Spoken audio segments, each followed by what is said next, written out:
ado, awesome. So, hi everyone. I am Carrie Magro, and I'm autistic and have dysgraphia. And I highlight stories of self-advocates in our community, not only to celebrate neurodiversity, but also to give a platform to continuous people in our community who have been impacted by a diagnosis. And I'm really, really excited to be here today with a dear friend in the autism community. We've known each other for several years now. Andrew Duff, who is an autistic actor who was diagnosed with autism at the age of 2, and today wears many, many hats in the community. Most recently appeared as Ted on Apple TV's Little Things, which is awesome. We're going to talk a lot about that today.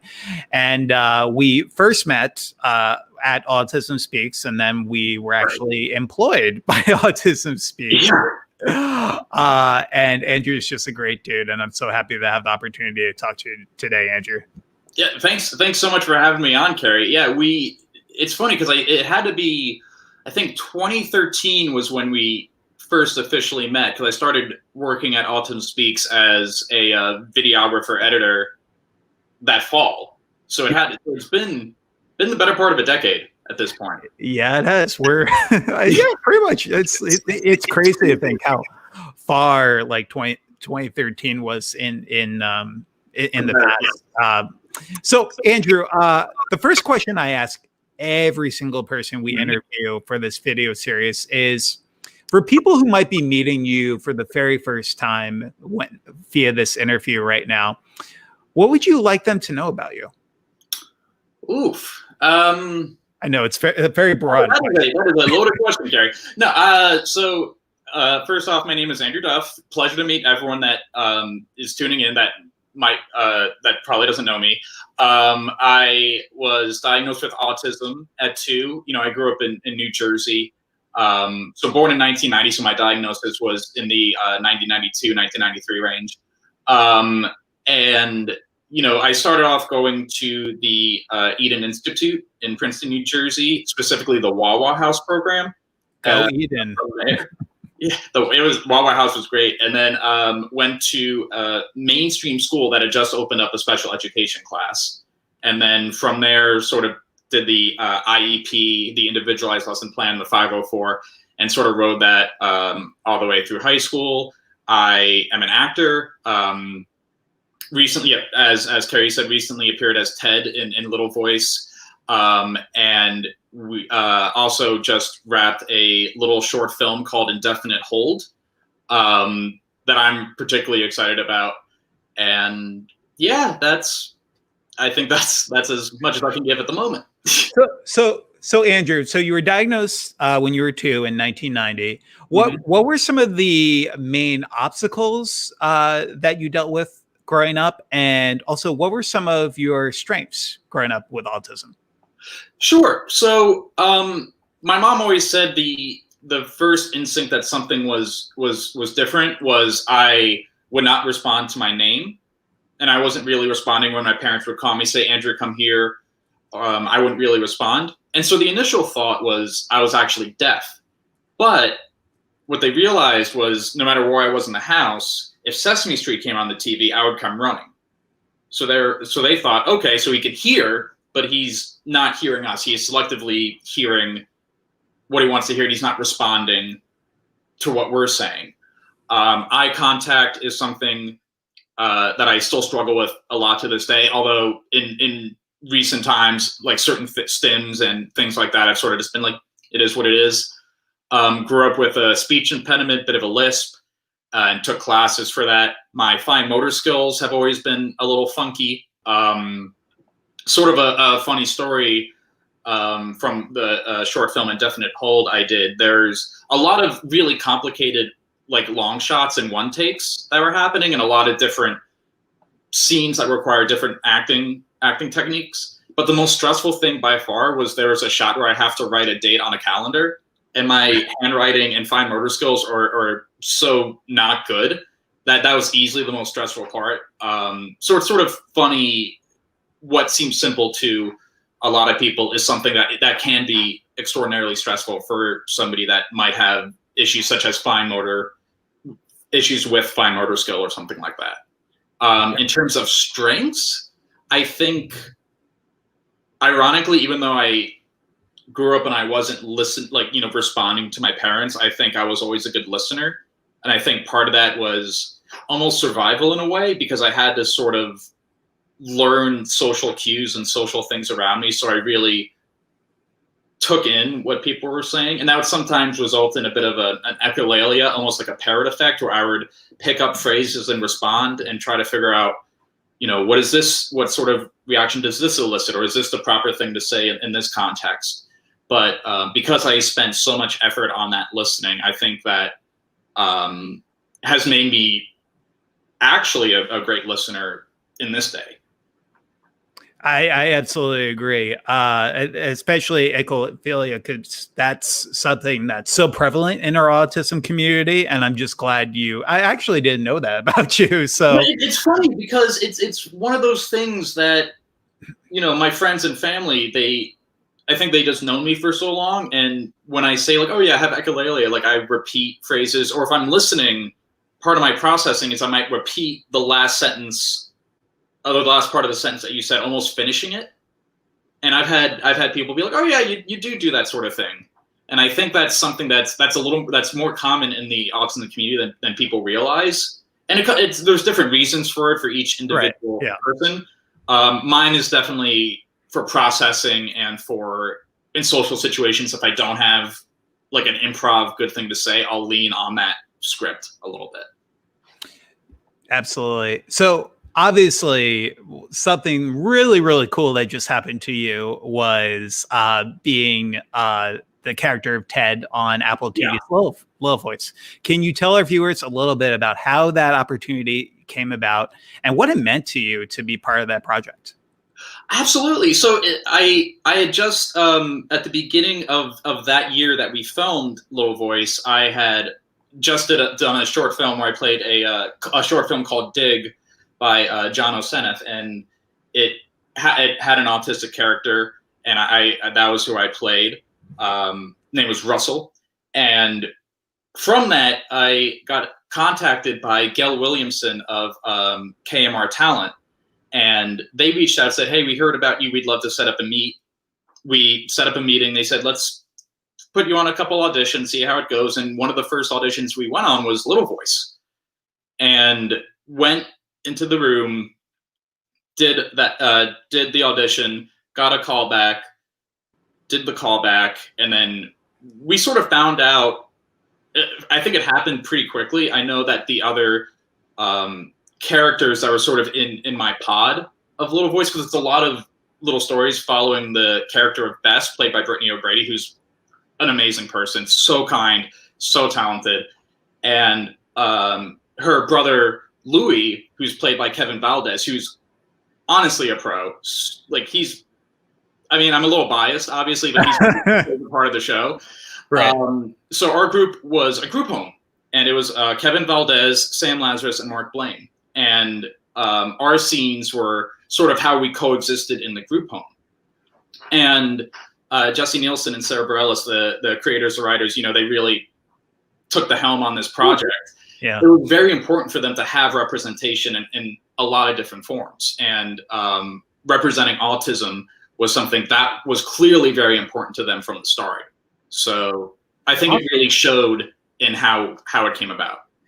So how many people overall were on the autism spectrum who were part of this project? So I can guarantee two. I could say me and Kevin for sure. There were definitely a couple others for personal disclosure. I'm not gonna reveal any. Oh yeah, absolutely, yeah. But what was really lovely about it is it was an integration. You know what I mean? That it was, neurodiverse people teaching neurotypical, for lack of a better term, how we interact and how to make the scenes work best. So it really was a healthy mix. And I think that added to the final product. Awesome. So are there plans for another season, or what's next for Little Voice on Apple TV? Well, it's out now on Apple TV, so definitely the whole first season's out, so I highly recommend you watch. We, waiting. It's a weird year Yeah, for it is. entertainment You in can say that general. again. So we're sort of waiting and seeing what's going to happen. But fingers crossed. Yeah, this is an interesting question that came in from one of our viewers that I just wanted to pop up. This is from Krista. Hi, Krista. I hope you're having a great night so far. So Krista writes, and she may have missed the beginning when you were talking about some of the challenges. Did you have any speech delays? I actually don't know this about you. Yeah. I had a couple words here and there, but they were coming along significantly slower. I don't believe I spoke my real first coherent full sentence until about 5. And the story was that we were on a road trip for summer vacation, and it was me and my family, my 2 brothers and my parents. And, my brothers are both talking at this point. I might say a word or two at this juncture, but not really saying much. And they all of a sudden hear a very whiny, "Where are we now?" And they confuse my older brother, Will. And so my mom, it's been 10 hours on the road. So she's like, "Well, we'll get there when we get there." And Will goes, "That wasn't me." And they turn around, and apparently it's me in the very back, just looking super pouty, being like, where are we? What are we doing? And so the first official sentence was on a very long, whiny car trip. Got it. Yeah, no, I was nonverbal till I was 2.5, which was obviously the big sign, why my parents took them 18 months to get formal diagnosis. So that was crazy. But that's awesome. Everyone, again, my name is Dr. Carrie Magro, professional speaker. I'm here with Andrew Duff. We're talking a little bit about Little Voice on Apple TV, representation, and so many more topics that are impacting our special needs community today. So, Andrew, obviously you, like I mentioned in the intro, wear many hats in the community. So you're on the board for a group called Kaiser Group. Kassis Room. Yeah, Kassis Room. Sorry. Can you tell us a little bit about that and how that opportunity came about? Because it seems like they're doing a lot of great work in the community. Yeah, so Kassis Room, I got introduced to them through a mutual friend and professional friend as well, as just we just get along very well, named Philip Dahlman. And we had worked together on Tectonic Theater Project's Uncommon Sense. He was sort of the accessibility consultant. So he was on there to sort of help the creators of the show and the production team how to best be accommodating.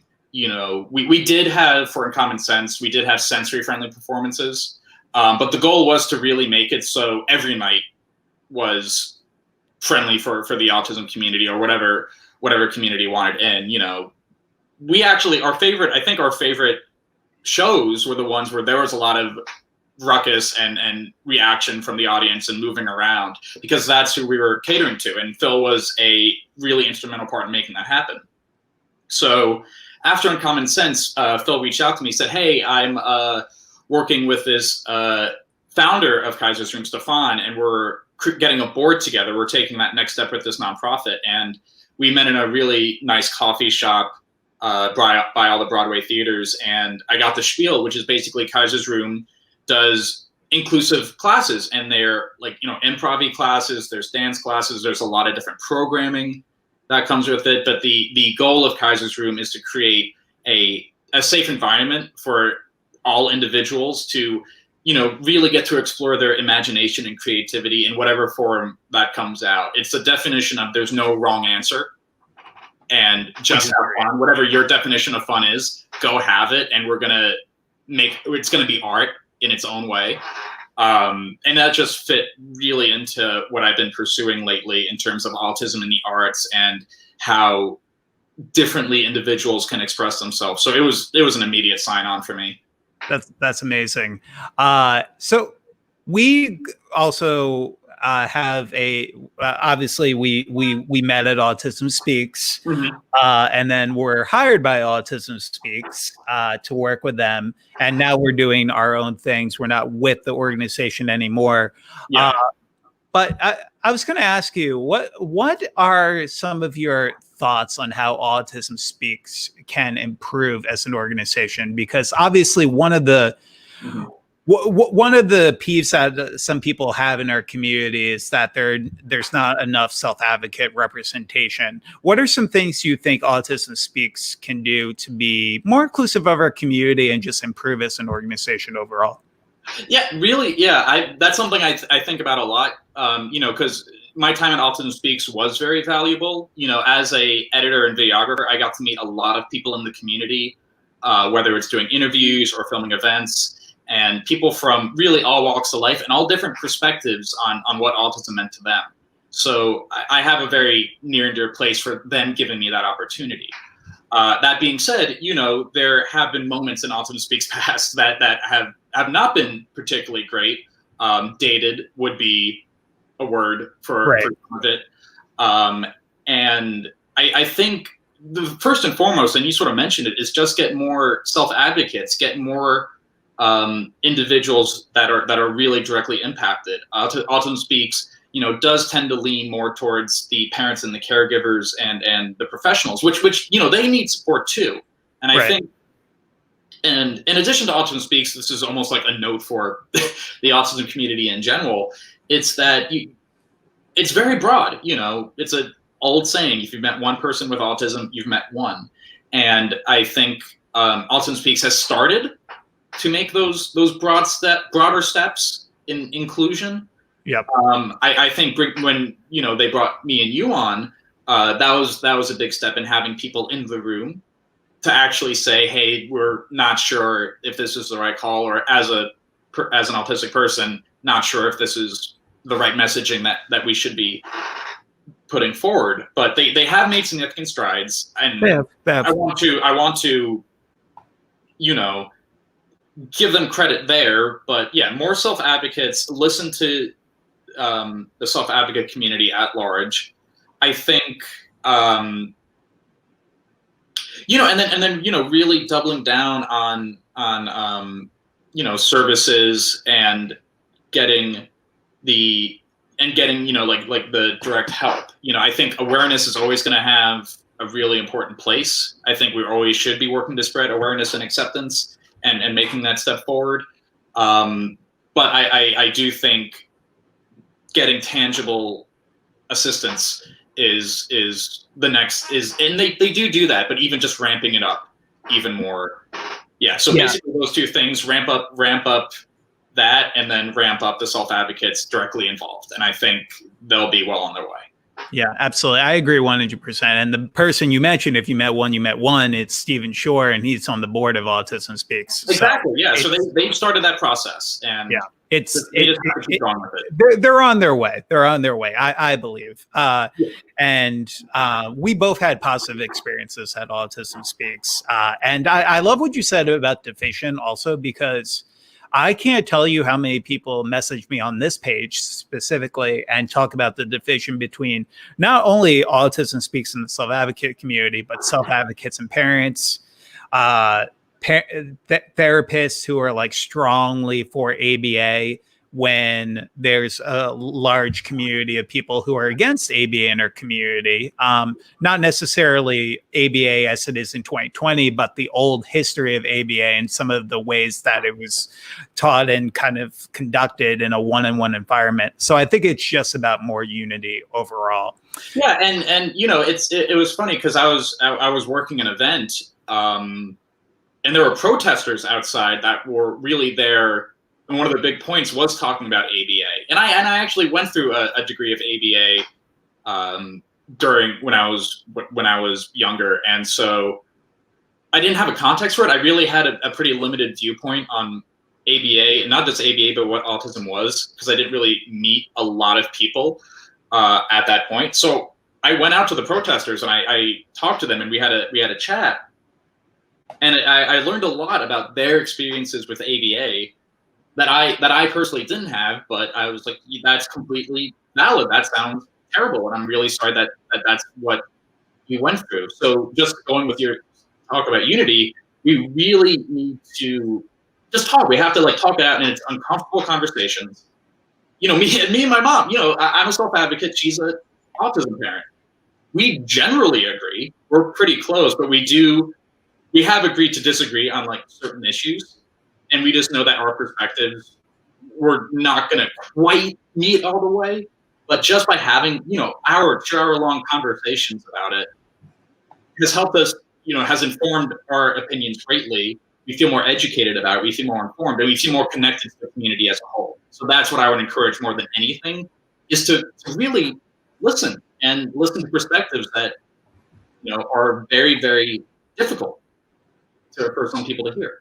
Yeah, absolutely. It's actually really funny. We have a special guest who's writing in the comments. We have Philip Dahlman, who says, hey, Phil. that lucky to have Andrew Duff as a trustee. And then we actually have our last Facebook Live. For everyone watching, you can go to our video tab on our Facebook page, and you can watch all our Facebook Lives and all of our videos of those self-advocates. Mickey actually writes in, and Mickey asked a question about writing for AS. So he asks, AS asked me to write for them, and I've been hesitant. Do you think it's better to write for them to try to show some of their audience our point of view, or better to just write for someone else? And then obviously I like the here too. Thank you. It's what I call the COVID cut, just letting it ride until like can't let it ride anymore. Hey Mickey, that's honestly, it's a question, and that's something I've dealt with as well, post Autism Speaks, because I am very aware. I'm of the opinion that outreach is really important. Of course, you do what you're comfortable doing. If you just vehemently don't want to do it, that's your call. I think it's worth having that exposure. I think it's worth getting that conversation going. And because again, it's really about having discussions and putting yourselves in groups and in front of people that you're not necessarily going to agree with 100%. And you want to listen to what they have to say, and you're not going to agree with everything. There's plenty of people in the autism community that I'm just not going to reach where they are. I just disagree. But I've listened, and I not only does that create a dialogue, it also strengthens your own personal argument. Say you want to have a debate or discussion on it. It's really tough to do that if you don't know what the other side is thinking, or if you haven't really sat down and made that connection and made that effort. So, Mickey, I would say do what you're comfortable with, but I am somebody that always says it's worth going out there, putting yourself out there, putting yourself in front of different people, and seeing what's happening. It's a really broad community, and yeah, absolutely. A lot of different needs need to be met, and I think people get really stuck on what they're dealing with personally, and it's completely valid. It can be very difficult. It can be very enriching. A lot of people are really empowered by autism, which is awesome. That's something that I would say 24 on was something that I really learned to do, was to feel really empowered by it and feel proud about it. But there are, difficulties that come with it too. And there are individuals that are really severely affected and have, stuff like self-injurious behavior. Yep. Or gastrointestinal issues. And that's worth looking into and seeing, hey, can we make this better? Or how can we make this better in a way that gives the autistic individual autonomy, which is something that I think a lot of people forget about. Yeah, no, I agree 100%. And Mickey, if you have any questions about writing for them, please feel free to message me. I still blog for them pretty regularly and share a lot of my own personal perspective of growing up with autism and just some of the stuff I'm currently doing today.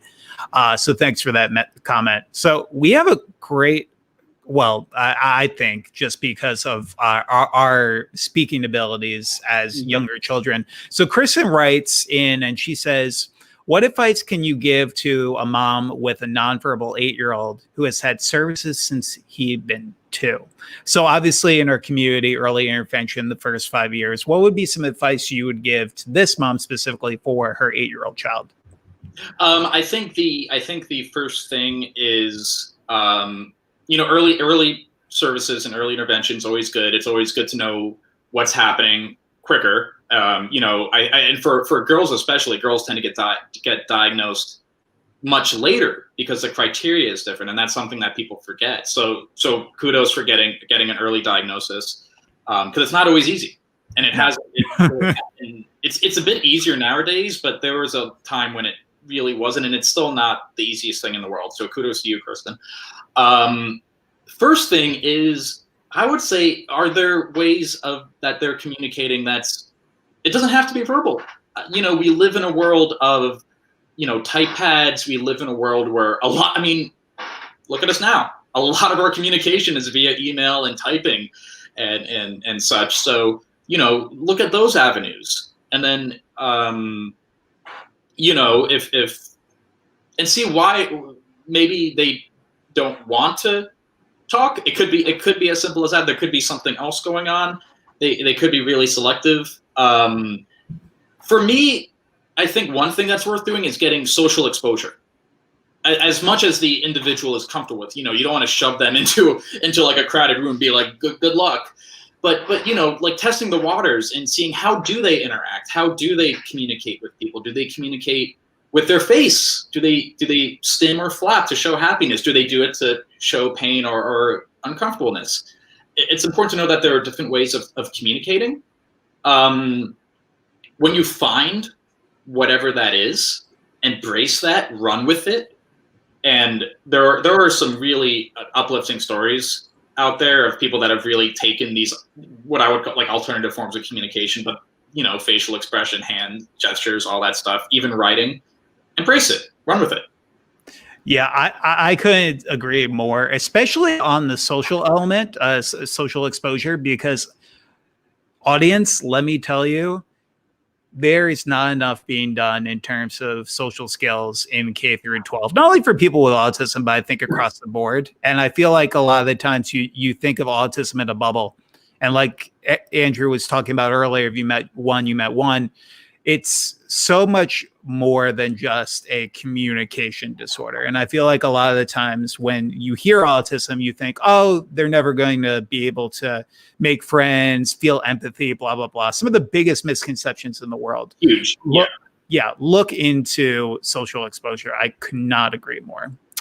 So we have a interesting question from Yoslin, and we've both dated. And been in relationships in the past. What advice do you have for me as an autistic adult? And Yoslin, I think you actually have my book on relationships, and we've actually been talking. Me and Yoslin have actually been talking offline every now and then. So she's asking, as someone who's on the spectrum, when we try to make eye contact with each other, that's actually a great kind of like transition to also talking about eye contact in some ways to help. Yeah. And this was something I sort of mentioned at the top. I think it's always important for self-advocates, for autistic people to, push themselves a little bit, see what they're comfortable with and see what they want to do. And that's something that I've practiced. I've dated people both on and off the spectrum, and for a long time, eye contact was something that I felt like I had to do.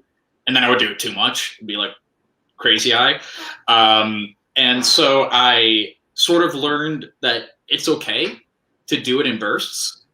Do it when you feel like you really want to do it. Don't do it just because it's expected of you. That's one of the big criticisms of ABA and a lot of therapies is this idea that we have to get rid of stims or force eye contact or force these things that constitute good social skills. What are good social skills nowadays? It's if he's flapping, who are they hurting? And if somebody, for me, in my acting classes or when I'm taking notes, I almost never look at the teacher. I'm usually like sort of in a squat position, looking straight ahead, because that's how I listen best. If I'm looking you in the eye, there's a good chance that I'm missing some vital information because I'm so focused on making the eye contact work. You should be flattered if I'm not looking at you, because that means I'm hearing you. But at the same time, I do think there's validity to practicing. and being aware of what each other's comfortable with, and doing it when it's natural, I think is the best. Don't, because when you force it, it's forced. And you might have a moment where all of a sudden you're like, hey, I'm just going to look at you and I'm enjoying this. And maybe you don't talk. Don't make eye contact and don't talk. Because for me, juggling both of those things can be difficult.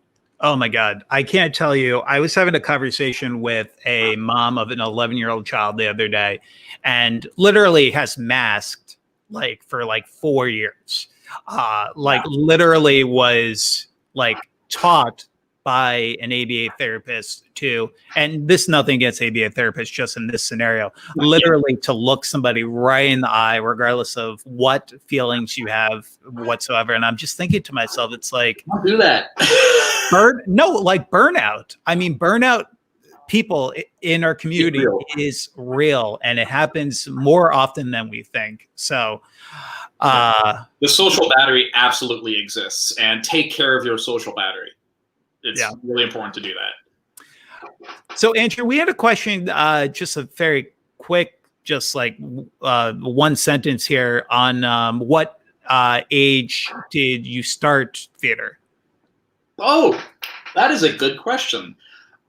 So technically in middle school, I joined the drama club, but that only lasted 2 years at the time. And I fell in love with video. Me, my brothers, and my friends, we all watched the show Jackass. And so we would do all the stunts they told us not to do at home. We would get the video camera and do that. And that evolved into doing skits, which evolved into doing little narratives, which evolved into me going to Bennington College, originally for video and media studies, but I ended up sort of being a acting theater major as well. And I did a one-man show about autism, and then it spiraled into working with Uncommon Sense and working on Little Voice and all these short films. And so my real, the drama club in my hometown was really important to me. That was really my first exposure. But I think my real love for it came from doing these goofy videos with my friends. Just making, like, we called ourselves Ignition Films and Spy Guy Productions, and we were so amped on making these little bits. What was the goofiest video you made? I'm like super curious. Man, there were a lot. I mean, I'm trying to think of like an acting one. There was, because a lot of them were just doing dumb stunts, like riding a skateboard down a slide, or got it. eating like powdered cinnamon. There was one where we did a thing called Shawshank Detention, based on the Shawshank Redemption, but obviously it was locked in detention, and we had to get out. And so we had a character named Blue, and we did Andrew Duff, which happened to fit with Andy Dufresne from Shawshank really closely. And it was winter, and we did sort of the famous Shawshank shot of Tim Robbins going out into the rain, and we recreated that. But it was so bright, and I'm so pale that it created a lens flare, and so it looked like a whiteout on screen. Yeah, we have the same curse. Yes. And so they were like, "Oh, how do you do that lens flare?" I was like, "Nope, that's just light reflecting off me." Oh boy. So I'm the same way. I started theater middle school, 11 years old. I was the lead. I don't know why my first acting thing was the lead. I was Arthur. I was Arthur on the PBS show Arthur. I had like the rat ears, and you did a live performance of Arthur? Yes. So I was just thinking, that's so funny. We both got our start in theater in middle school. And for people who are watching, you've heard me talk a little bit about my theater experience. I kind of stopped when I went to college, and now I've been doing stuff behind the scenes as an entertainment consultant. So let's see. We have a few more questions in. Again, everyone, my name is Dr. Kerry Magro, a professional speaker. I'm here with my guest, Andrew Duff, who Apple TV, just doing everything. Vernon writes, hey, Vernon, before you were able to speak, did you know what people were saying? Because that's hard. Because because that's a great question, because I was so young. Yeah. I'm just rocking my head a little bit. I think I had general awareness of what was happening around me. One thing that's sticking out is I remember going to my grandparents' house in Metuchen, and as soon as we got there, I would sort of say hi. I would just do sort of like what I call the autism side hug, where I would give my grandparents a side hug and then run. I would line up the spices, and I would do that. But I remember hearing people talk, and I knew that there was stuff happening around me, but I wasn't engaged in that. I was so focused on my own thing. But that's a tough one because I was really young. But that's probably the closest answer I'm gonna be able to get. I will say that once I got to like four or five, maybe like a little bit before I started really talking a lot, I was cognizant of what was happening around me at that point. Maybe I wouldn't engage, but I was hearing things. I just might choose not to engage.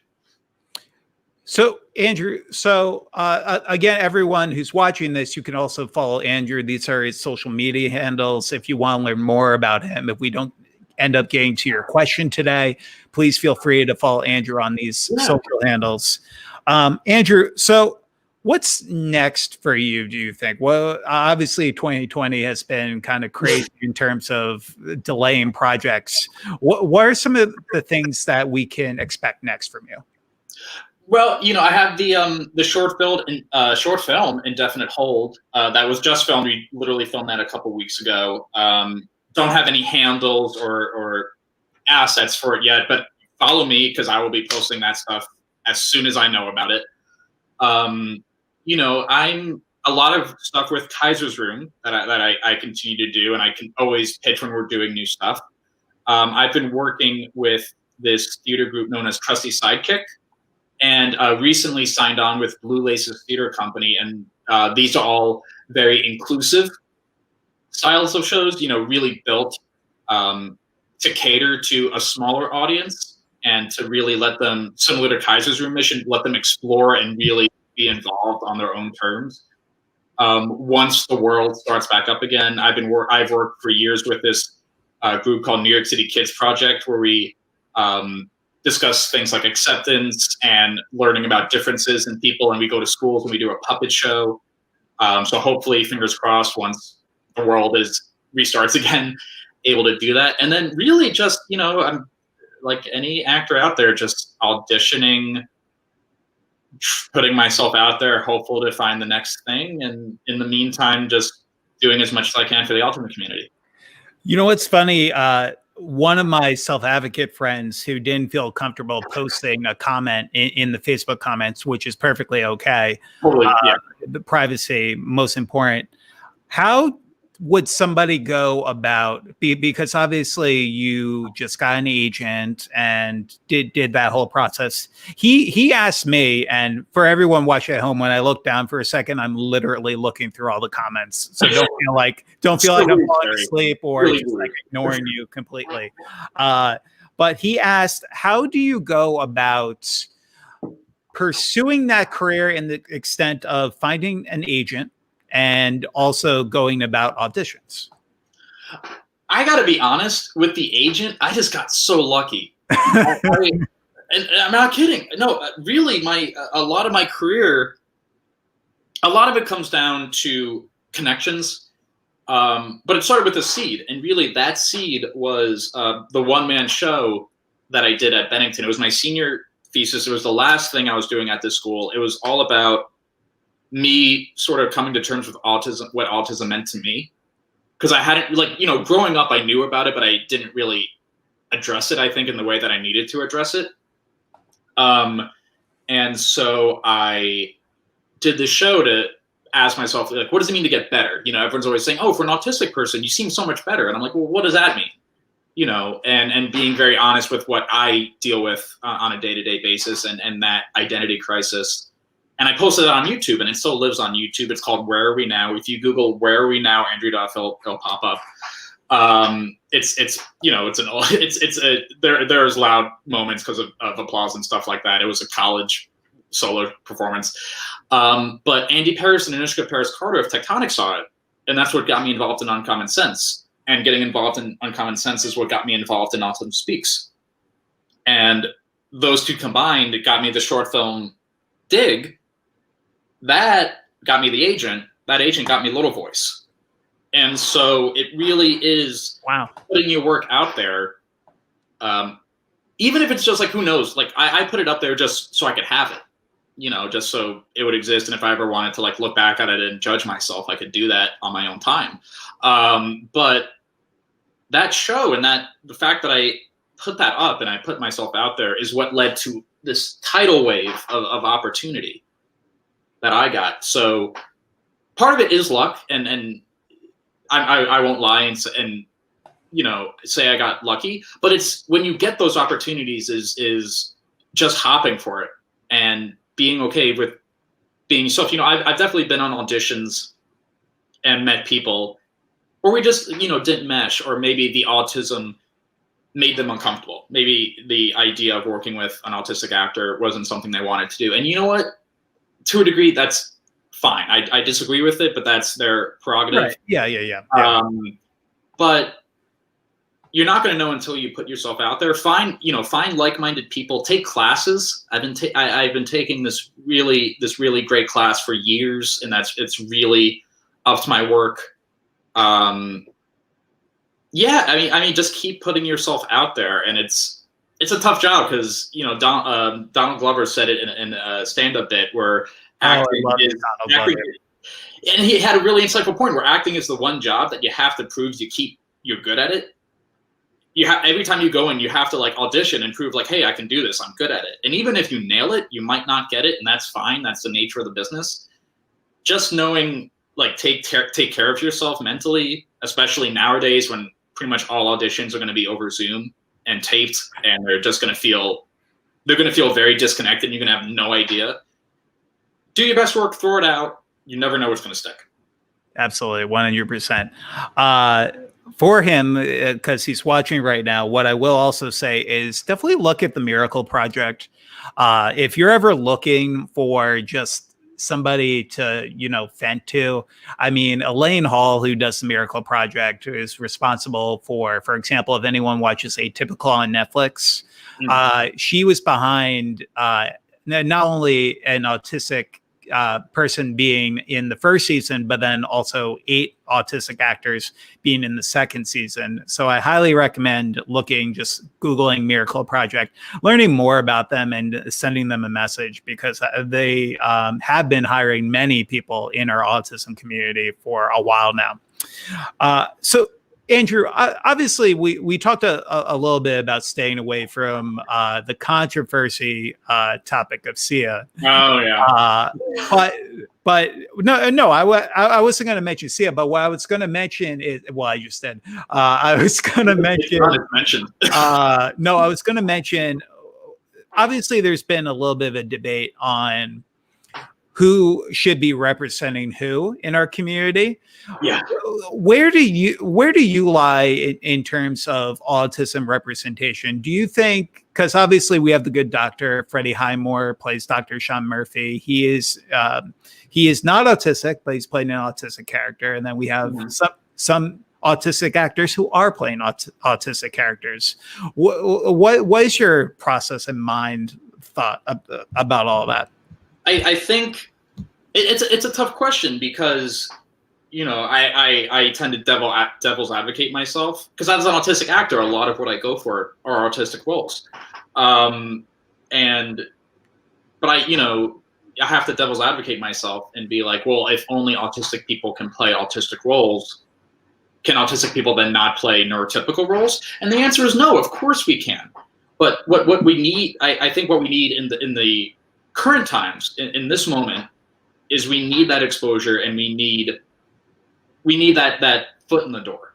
We need that representation. And what I mean by that is, you know, to Sia's credit, according to her, she had, I think, 12 autistic actors and 3 trans actors, which is significantly more than a lot of people are doing. Yep. But the issue is that the main character was pushed aside. And what we really do need it is that main focus, is these times in the spotlight to really show that we're capable and we can do it. And I think that does mean right now that those roles should be going to us. Or you know, the person that really does deserve it. It's tough because you want the person best for the role, but most of the time the person best for the role of an autistic person is an actually autistic person. But in the long term, to achieve, after inclusion, which is this step of really getting us in and having us tell our stories and be our roles, the next step is integration. And that's when, autism or not, you're an actor and you might need accommodations, but you could really play whatever role that you can play.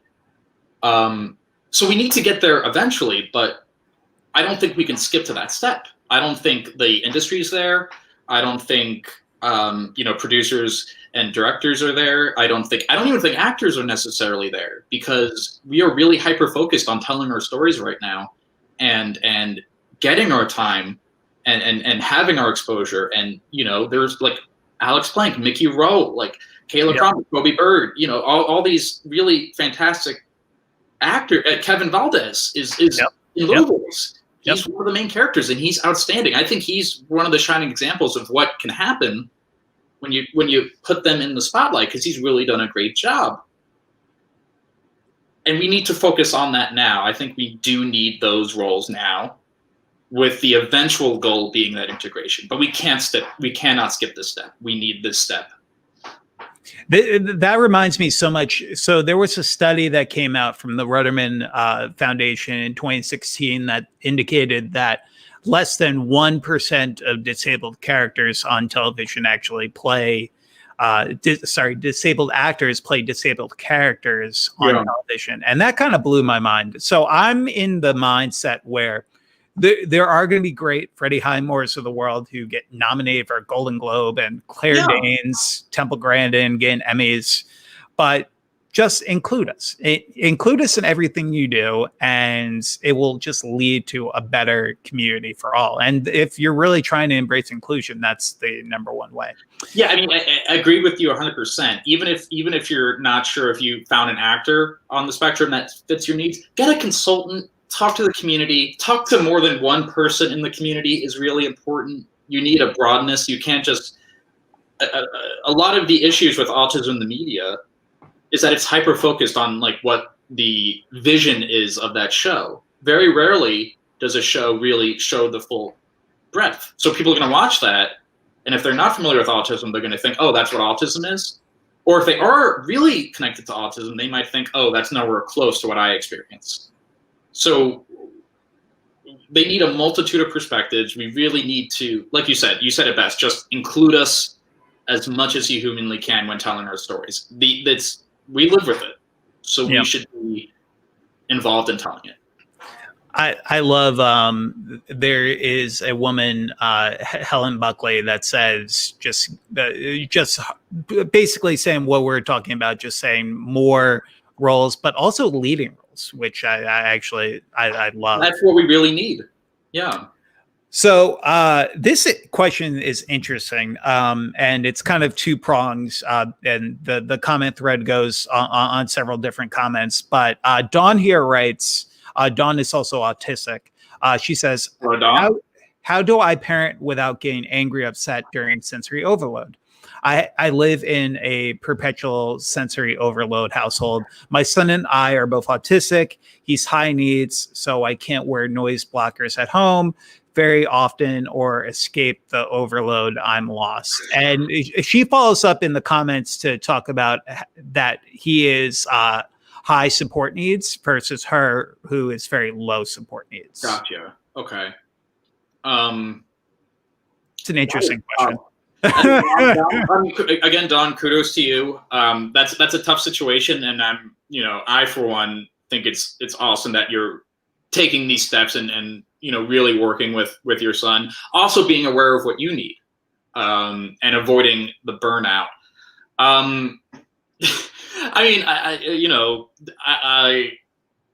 This is not necessarily my area of expertise. My instinct on this one is get help, whether it's a family member or a babysitter. try to see if you could at any point schedule even an hour a day just to yourself, just to, I don't know if you're a weighted blanket sort of person or a soundproof headphone sort of person, or you just got to sit in a room and stim, whatever you like. I just watch cooking shows on repeat. Really, whatever makes you feel comfortable, try to find an hour to do that, and enlist your friends, partner, family, or if you need to hire somebody. And if that is something that's unobtainable, I'm sure there are services out there that could help you find that time. Or maybe you can make it, you could make it a game of something with your son, and try to figure out if there is a place that you could meet in the middle. But again, I want to help more. This is definitely not my area of expertise, but my instinct is, find time for yourself, because, parents burn out too. And you definitely sound like you can, if you could find that time, that'd be beneficial. Yeah, Don, it's not my area of expertise either. I work with some great sensory related groups that you might want to check out. Fundandfunction.com has a lot of great sensory toys. Andrew hit the nail on the head. Two of the things I hear most about are weighted blankets, and also just any type of sensory toys. I mean, we could even be talking about fidget spinners in that conversation, just anything that puts you into because I mean, there's also the emphasis of if it's your child who's having the sensory challenges at the time, you're not having the sensory challenges at the time, how they differ. Maybe there's ways that you can understand triggers a little bit of some stuff that's similar, and maybe coming to a rapport with your child when that's going on, which will hopefully kind of not necessarily take away all the sensory challenges, but make them more understandable. So great question though. Yeah, really great question, Don. And if you ever want to follow up, like Carrie said, you can always reach out. I'll, if nothing else, an ear to vent to if you need it, but I'm here.